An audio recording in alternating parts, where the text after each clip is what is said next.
Hi friends, ಎಲ್ಲರಿಗೂ ನಮಸ್ಕಾರ. Welcome back to my channel. ಇವಾಗ ನೋಡಿ, ಇದು ಹಲಸಿಕಾಯಿ ಸೀಸನ್ ಇರೋದ್ರಿಂದ ನಾವಿವಾಗ ಹಲಸಿನ ತಿಂದಾಗ ನಮಗೆ ಈ ಥರ ಬೀಜ ಸಿಗುತ್ತೆ, ಈ ಥರ ಸಿಗುತ್ತೆ. ಇದನ್ನು ಒಂದು 2 ದಿನ ಒಣಗಾಕಿದ್ರೆ ನಾವು ಆರಾಮಾಗಿ ಸಿಪ್ಪೆನ ತಕ್ಕೋಬೋದು.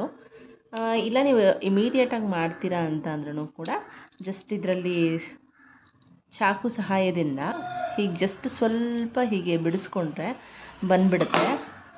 ಮತ್ತು ಇದನ್ನು ಹೀಗೆ ಹಾಕಬಾರ್ದು, ಸಿಡಿದು ಬಿಡುತ್ತೆ.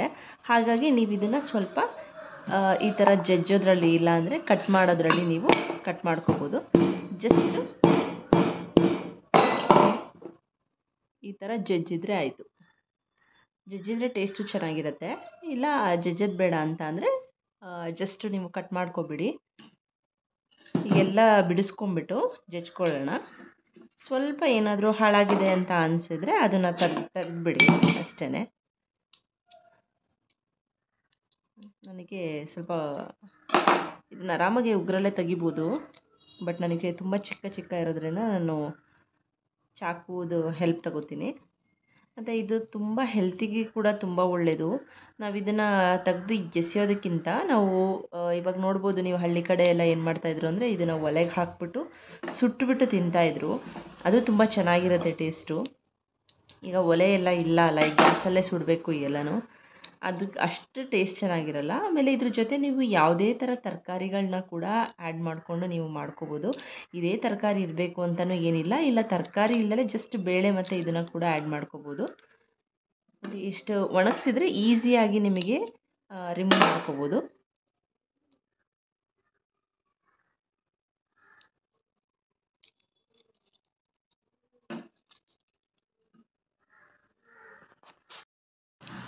ಇವಾಗ ಆಲ್ರೆಡಿ ಜಜ್ಜಿ ಇಟ್ಕೊಂಡಿದ್ದೀನಿ. ಇದನ್ನು ನೀರಲ್ಲಿ 1-2 ಸತಿ ವಾಶ್ ಮಾಡಿಕೊಂಡ್ರೆ ಸರಿ. ವಾಶ್ ಮಾಡ್ಕೊಂಡ್ಬಿಟ್ಟು ಅದನ್ನು ಯೂಸ್ ಮಾಡ್ಕೋಬೋದು. ಮತ್ತು ಇದರಲ್ಲಿ ತುಂಬ ವಿಟಮಿನ್ ಸಿ ಇದೆ, ಮತ್ತು ಫೈಬರ್ ತುಂಬ ಜಾಸ್ತಿ ಇರೋದ್ರಿಂದ ಡೈಜೆಸ್ಟಿವ್ ಹೆಲ್ತಿಗೆ ತುಂಬ ಒಳ್ಳೆಯದು. ಯಾರಿಗೆ ಬ್ಲಡ್ ಶುಗರ್ ಇರುತ್ತೆ ಅವರಿಗೆ, ಮತ್ತು ಹಾರ್ಟ್ ಹೆಲ್ತಿಗೆ ತುಂಬ ಒಳ್ಳೆಯದು. ಹಾಗಾಗಿ ಇವಾಗ ಇರೋ ಹಲಸಿನ ಹಣ್ಣಿನ ಸೀಸನಿಂದ ನಿಮಗೆ ಈಸಿಯಾಗಿ ನಿಮಗೆ ಸಿಗುತ್ತೆ. ಆದಷ್ಟು ಯಾವ್ಯಾವ ಸೀಸನ್ ಇರುತ್ತೆ ಆ ಸೀಸನಲ್ಲಿ ಆ ಹಣ್ಣುಗಳಿರ್ಬೋದು, ಮತ್ತು ಅದರಲ್ಲಿ ಏನೇನು ಮಾಡ್ಬೋದು ಎಲ್ಲ ಮಾಡಿಕೊಂಡು ತಿನ್ನಿ. ತುಂಬ ಒಳ್ಳೆಯದು. ಮಕ್ಕಳಿಗೂ ಕೂಡ, ಈಗಿನ ಮಕ್ಕಳಿಗೆ ಇಲ್ಲಿ ಸಿಗೋದಿಲ್ಲ ಈ ಥರ ಎಲ್ಲ. ನಮಗೆ ಅದನ್ನು ಅಟ್ಲೀಸ್ಟು ಹಳೆ ಕಾಲದ ಸಾಂಪ್ರದಾಯಿಕ ಅಡುಗೆಗಳಿರ್ಬೋದು, ಬೇರೆ ಯಾವುದೇ ಥರ ಅಡುಗೆಗಳಿರ್ಬೋದು, ಅದನ್ನು ಮಾಡಿಕೊಡಿ. ಹೊರಗಡೆಗಿಂತ ತುಂಬ ಇಷ್ಟನೂ ಆಗುತ್ತೆ, ಮತ್ತು ಅವ್ರಿಗೆ ಹೆಲ್ತಿಗೂ ಕೂಡ ತುಂಬ ಒಳ್ಳೆಯದು. ಬನ್ನಿ, ನಾನಿವಾಗ ಇದನ್ನು ಹೇಗೆ ಮಾಡೋದು ಅಂತ ತೋರಿಸ್ತೀನಿ. ತುಂಬ ಈಸಿ, ಆಲ್ಮೋಸ್ಟ್ ಬೇಳೆ ಸಾಂಬಾರು ಥರನೇ ತೋರಿಸ್ತೀನಿ. ಬನ್ನಿ ಹೇಗೆ ಮಾಡೋದು ಅಂತ. ಇವಾಗ ರುಬ್ಬೋದಕ್ಕೆ ಅರ್ಧಕ್ಕಿಂತ ಕಡಿಮೆಯಷ್ಟು ಕಾಯಿನ ತೊಗೊಂಡಿದ್ದೀನಿ. ಅದಕ್ಕೆ 1 ಟೊಮ್ಯಾಟೊ, 1 ಈರುಳ್ಳಿ, ಒಂದು ಚೂರು ಕೊತ್ತಂಬರಿ ಸೊಪ್ಪು, ಮತ್ತು ಇದಕ್ಕೆ ನಾನು 1 ಸ್ಪೂನಷ್ಟು ಬೇಳೆ ಸಾಂಬಾರು ಪುಡಿ ಅದನ್ನು ಕೂಡ ಹಾಕ್ಬಿಟ್ಟು, ನಿಮಗೆ ಸಾಂಬಾರು ಪುಡಿ, ನೀವು ಸಾಂಬಾರು ಜಾಸ್ತಿ ಬೇಕು ಅಂತ ಅಂದರೆ ಅದರ ಮೇಲೆ ಕ್ವಾಂಟಿಟಿ ನೀವು ಹಾಕೋಬೋದು. ಕಾಯಿ ಸ್ವಲ್ಪ ಜಾಸ್ತಿ ಆ ಥರ. ನಾನು ಸ್ವಲ್ಪ ಕಡಿಮೆನೇ ಸಾಂಬಾರು ಮಾಡೋದು, ಒಂದು ದಿನಕ್ಕೆ ಕ್ಲೋಸ್ ಆಗಲಿ ಅಂತ. ಯಾಕೆಂದರೆ ನೆಕ್ಸ್ಟ್ ಡೇ ಇಟ್ಟರೆ ತಿನ್ನೋದಿಲ್ಲ. ಹಾಗಾಗಿ ನಾನು ಇಷ್ಟನ್ನು ರುಬ್ಕೊಳ್ತಿದ್ದೀನಿ ಅಷ್ಟೇ. ತುಂಬ ಈಸಿ ಮಾಡೋದಕ್ಕೆ. ಇದನ್ನು ರುಬ್ಕೊಂಬರ್ತೀನಿ. ಕುಕ್ಕರಲ್ಲಿ ಮಾಡ್ತಾ ಇರೋದ್ರಿಂದ ಕುಕ್ಕರ್ಗೆ ಸ್ವಲ್ಪ ಆಯಿಲ್ನ ಹಾಕ್ಕೊಂಡಿದ್ದೀನಿ. ಸ್ವಲ್ಪ ಸಾಸಿವೆ ಮತ್ತು ಜೀರಿಗೆ, ಸ್ವಲ್ಪ ಹಿಂಗೆ ಹಾಕೋತಾ ಇದ್ದೀನಿ. ಇದಕ್ಕೆ ಬೆಳ್ಳುಳ್ಳಿನ ಜಜ್ಜಿ ಹಾಕೋತಾ ಇದ್ದೀನಿ, ಅದು ಟೇಸ್ಟ್ ಜಾಸ್ತಿ. ಸ್ವಲ್ಪ ಜಾಸ್ತಿನೇ ಬೆಳ್ಳುಳ್ಳಿ ಹಾಕ್ಕೊಂಡ್ರೂ ಪರವಾಗಿಲ್ಲ, ಚೆನ್ನಾಗಿರುತ್ತೆ. ಅದಕ್ಕೆ ಸ್ವಲ್ಪ ಕರಿಬೇವಿನ ಸೊಪ್ಪು ಮತ್ತು ಒಂದೇ ಒಂದು ಚಿಕ್ಕ ಈರುಳ್ಳಿ ಚೂರು ಲೈಟಾಗಿ ಫ್ರೈ ಆಗಲಿ.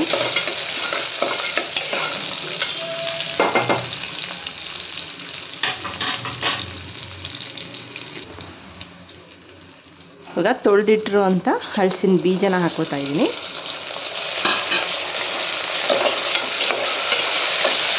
ಎಣ್ಣೆಲಿ ಒಂಚೂರು ಫ್ರೈ ಆಗಬೇಕು.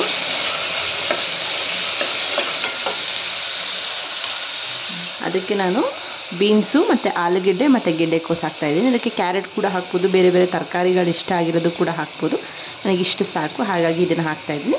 ಸ್ವಲ್ಪ ಎಣ್ಣೆಲಿ ಫ್ರೈ ಆದರೆ ಟೇಸ್ಟ್ ಚೆನ್ನಾಗಿರುತ್ತೆ. ಅದಕ್ಕೆ ಇದು ಸ್ವಲ್ಪ ಒಂದು 5 ನಿಮಿಷ ಆದಮೇಲೆ ಅದನ್ನು ಹಾಕ್ತೀನಿ.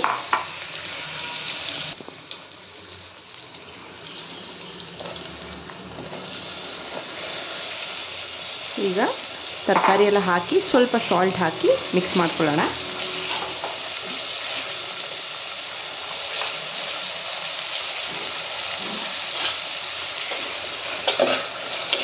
ಆಯಿಲಲ್ಲಿ ಒಂಚೂರು ಫ್ರೈ ಆದರೆ ಟೇಸ್ಟ್ ಚೆನ್ನಾಗಿರುತ್ತೆ ಯಾವುದೇ ಇದು ಕೂಡ.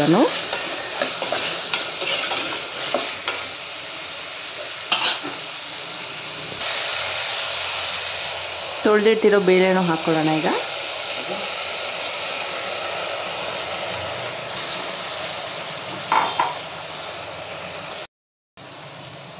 ರುಬ್ಬಿಟ್ಕೊಂಡಿರೋವಂಥ ಒಂದು ಮಸಾಲೆನ ಹಾಕ್ಕೊಳ್ಳೋಣ. ನಿಮಗೆ ನೀರು ಎಷ್ಟು ಬೇಕೋ ಆ ಕನ್ಸಿಸ್ಟೆನ್ಸಿ ಪ್ರಕಾರ ಹಾಕ್ಕೊಳ್ಳಿ.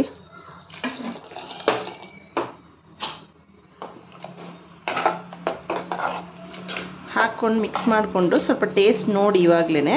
ಆಮೇಲೆ 2 ವಿಷಲ್ ಹಾಕ್ಸಿದ್ರೆ ಸಾಕು ಅಷ್ಟೇ.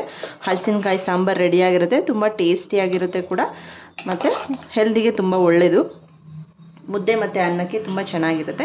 ಇವಾಗ ಇದನ್ನು 2 ವಿಷಲ್ ಹಾಕ್ಸ್ಕೊಂಬರೋಣ. ಈಗ ಹಲಸಿನಕಾಯಿ ಸಾಂಬಾರು ರೆಡಿಯಾಗಿದೆ. ನೀವು ಕೂಡ ಒಂದ್ಸತಿ ಟ್ರೈ ಮಾಡಿ ನೋಡಿ, ಎಲ್ಲರಿಗೂ ಇಷ್ಟ ಆಗುತ್ತೆ. ನನಗೆ ಈ ಕನ್ಸಿಸ್ಟೆನ್ಸಿ ಇದೆ, ನಮ್ಮ ಮನೆಯಲ್ಲಿಗೆ ಇಷ್ಟ ಆಗುತ್ತೆ. ಇನ್ನು ಸ್ವಲ್ಪ ತೆಳ್ಳಗೆ ಬೇಕಂದರೆ ಮಾಡ್ಕೋಬೋದು. Thank you.